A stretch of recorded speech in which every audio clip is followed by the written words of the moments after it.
next morning, Nira sat in her studio, staring at a blank canvas. Her thoughts were all over the place, images of Antaz's cold glare and Risa's guarded expression playing on repeat. No matter how hard she tried, she couldn't shake the unease in her chest. Who is she, really?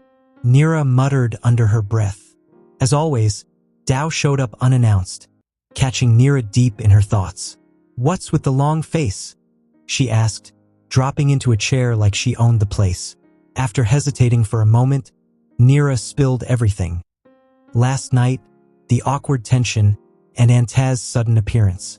Dao leaned in, clearly intrigued. "Ex-girlfriend? Maybe? Sounds like there's some unfinished business there." Nira frowned, replaying the encounter in her head. It felt heavier than that, like whatever happened between them really cut deep. Dao shrugged, her tone casual but her words pointed.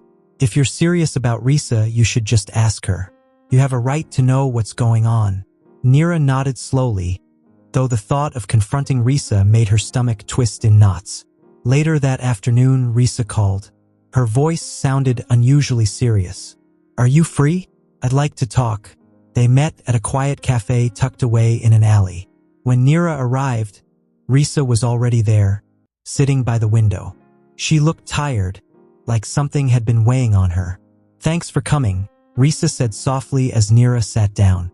"I was going to call you anyway," Nira replied, diving straight in. "Risa, about last night. Who was that woman?" Risa let out a long sigh, running her fingers along the rim of her coffee cup. "Her name is Antaz. We were together for a few years."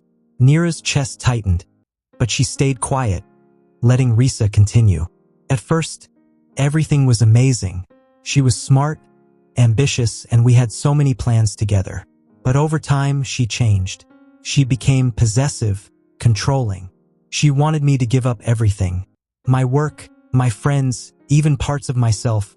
Risa's voice trembled slightly, but she kept going. "I tried to hold on, thinking things would get better, but they didn't. Came to a point where I had to choose her or myself. So I left. And now she's back," Nira said gently. Risa nodded, her eyes glistening. "She says she's changed, but I don't know if I can believe her. Seeing her again brought back so much pain." Nira reached across the table, placing her hand over Risa's. "You don't have to go through this alone." Risa looked at her, clearly surprised. "Nira, I don't want to pull you into my mess. It's complicated." "I don't care," Nira said firmly. "If we're going to see where this goes, I want to be there for all of it, the good, the bad, and everything in between." A small smile broke through Risa's weary expression. "You're braver than I thought." They sat there quietly for a moment, the air between them heavy but honest. It felt like a breakthrough, a deeper understanding that brought them closer together. As they left the cafe, Risa glanced at Nira with a soft smile. "There's a cultural exhibit at the museum this weekend. Want to come with me?" "I'd love to," Nira replied, feeling a little lighter. But as she walked home, a nagging thought lingered in the back of her mind. Something told her Antaz wasn't done shaking things up. The weekend came quickly, and Nira found herself standing in front of her wardrobe, struggling to decide what to wear. Dao sat on her bed, arms crossed, clearly amused. "You're overthinking this," Dao said with a grin. "It's a museum date, not a red carpet." "It's not a date," Nira muttered, though her pink cheeks said otherwise. Dao raised an eyebrow. "Sure, and I'm secretly a pop star. Just wear something you feel good in." "She already likes you, Nira. Relax." Taking Dao's advice, Nira chose a simple navy dress that made her feel confident. As she headed out, Dao called after her. "I want every single detail later."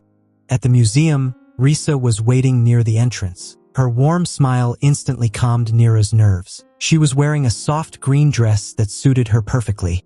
"You look beautiful," Risa said, her gaze lingering on Nira.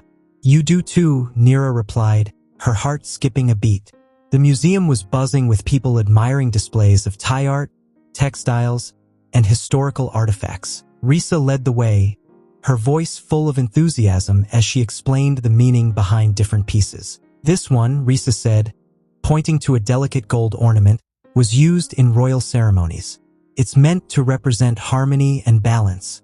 Nira listened closely but found herself more focused on how passionate Risa was. "You're amazing," Nira blurted out. Risa looked at her, surprised. "What makes you say that? You care so much about preserving history and helping people understand it." "Inspiring." A faint blush crept onto Risa's cheeks. "That's really kind of you to say, Nira." "Thank you." The rest of the visit was lighter. They laughed at a hilariously bad translation on a sign and argued playfully over the meaning of an abstract sculpture. But their fun came to a halt in the last gallery. Anta was there. Nira froze, and Risa's smile faltered. Anta noticed them and strode over, her presence bold and unsettling. "Risa," Anta said, her voice smooth as silk. She glanced at Nira briefly. "What a surprise. What do you want, Anta?" Risa asked, her tone steady but tense. "Just to talk," Anta replied, smiling sweetly but with a sharp edge. "It's been a while, and I think there are things we need to settle." Nira, fueled by a sudden wave of protectiveness, stepped forward. "She doesn't owe you anything," she said firmly, surprising even herself. Anta raised an eyebrow and smirked. "And who are you supposed to be?" "Someone who cares about Risa," Nira said without hesitation. Anta's smile turned cold. "Careful. You don't know what you're getting into." "That's enough," Risa cut in, stepping between them. "Anta, this isn't the time or place. Just leave." For a moment, Anta's face hardened, but she eventually turned and walked away. Risa let out a shaky breath, her shoulders relaxing. "I'm so sorry, Nira. She always shows up at the worst times." "You don't have to apologize," Nira said softly. "But are you okay?" Risa nodded, though her eyes showed lingering unease. "I'll be fine. Thank you for standing up for me." They left the museum shortly after, the mood quieter than before. Outside, Risa hesitated. "Nira, I don't want you to feel like you've been dragged into something messy," she said quietly. "I'm here because I want to be," Nira said, her voice steady.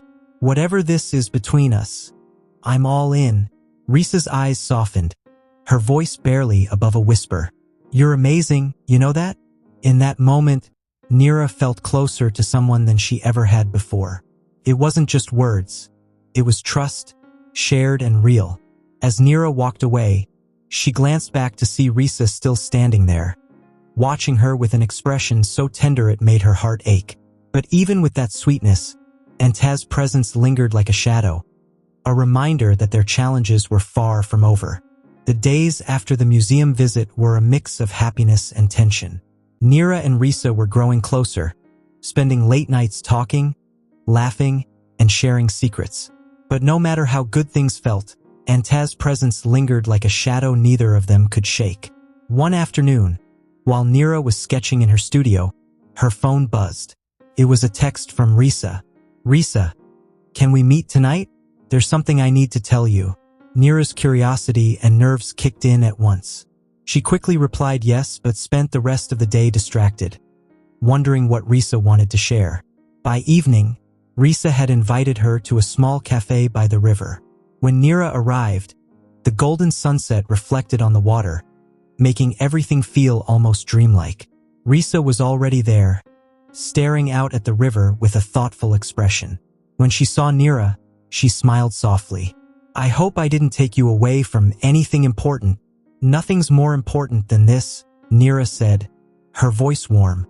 They ordered tea and sat quietly for a moment, the calm hum of the river and distant chatter filling the space. Finally, Risa spoke. "There's something you need to know about Anta," she said, gripping her cup tightly.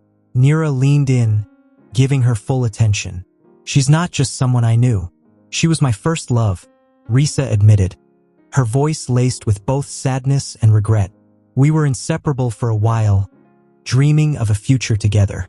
But over time, her love became controlling.